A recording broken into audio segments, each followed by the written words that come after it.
நிதி நிறுவன மோசடி வழக்கில் தேவநாதனை உடனடியாக கைது செய்ய சென்னை உயர்நீதிமன்றம் உத்தரவு பிறப்பித்திருக்கிறது. விவரங்களோடு நமது சிறப்பு செய்தியாளர் ரமேஷ்குமார் இணைக்கிறார். ரமேஷ்குமார், வழக்கின் பின்னணி மற்றும் நீதிபதியின் உத்தரவு என்ன?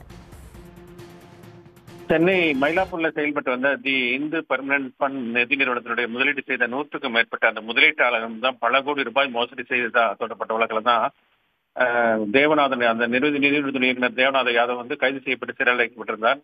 இந்த நிலையில தான் கிட்டத்தட்ட 1 ஆண்டுகள் கழித்து அண்மையில சென்னை உயர்நீதிமன்ற நீதிபதி ஜி ஜெயச்சந்திரன் வந்து அக்டோபர் 30ஆம் தேதிக்குள்ள வரை இடைக்கால ஜாமீன் வழங்கி உத்தரவிட்டிருந்தார். அதுக்கு சில நிபந்தனைகளும் விதிக்கப்பட்டிருந்தது. அதாவது 100 கோடி ரூபாய் விசாரணை நீதிமன்றத்தில் வைப்பு தொகையை செலுத்த வேண்டும், சாட்சிகளை கலைக்கக்கூடாது, 30ஆம் தேதி சரணடைய வேண்டும் என்ற ஒரு நிபந்தனை விதித்து ஒரு இடைக்கால ஜாமீன் என்பது வழங்கப்பட்டது.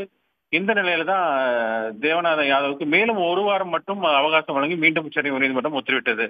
இதற்கிடையே உயர்நீதிமன்ற வளாகத்தில் இருக்கக்கூடிய அந்த தமிழ்நாடு முதலீட்டாளர்கள் நலன் பாதுகாப்பு சிறப்பு நீதிமன்றத்தில் நேற்று வந்து முதலீட்டாளர் சங்கம் சார்பில் உயர்நீதிமன்ற ஜாமீன் நிபந்தனைகளை நிறைவேற்றப்படவில்லை என சுட்டிக்காட்டப்பட்டது. மனுவை விசாரித்த அந்த நீதிமன்றத்தினுடைய நீதிபதி வந்து அந்த ஜாமீன் நிபந்தனைகளை நிறைவேற்றாத தேவநாத யாதவை உடனடியாக கைது செய்து சிறையில் அடைக்க நேற்று வந்து உத்தரவிட்டிருந்தார். இதற்கிடையே தான் சென்னை உயர்நீதிமன்றத்தில் இந்த நிபந்தனைகளை மாற்றி அமைக்க வேண்டும் என்று தேவநாத யாதவ் தாக்கல் செய்த ஒரு புதிய மனு இன்றைக்கு விசாரணைக்கு வந்தது.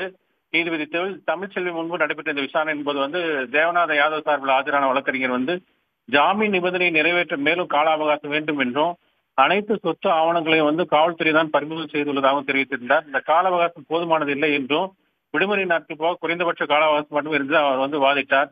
இதற்கு வந்து காவல்துறை தரப்புல ஆஜரான வழக்கறிஞர் ராஜ்ல கடும் எதிர்ப்பு தெரிவித்தார். ஏற்கனவே அவருக்கு வந்து நிபந்தனைகளை மீறியதாக கைது வாரண்ட், நான் பைலபிள் வாரண்ட் பிறப்பிக்கப்பட்டுள்ளதாக அவர் வந்து எதிர்ப்பு தெரிவித்தார்.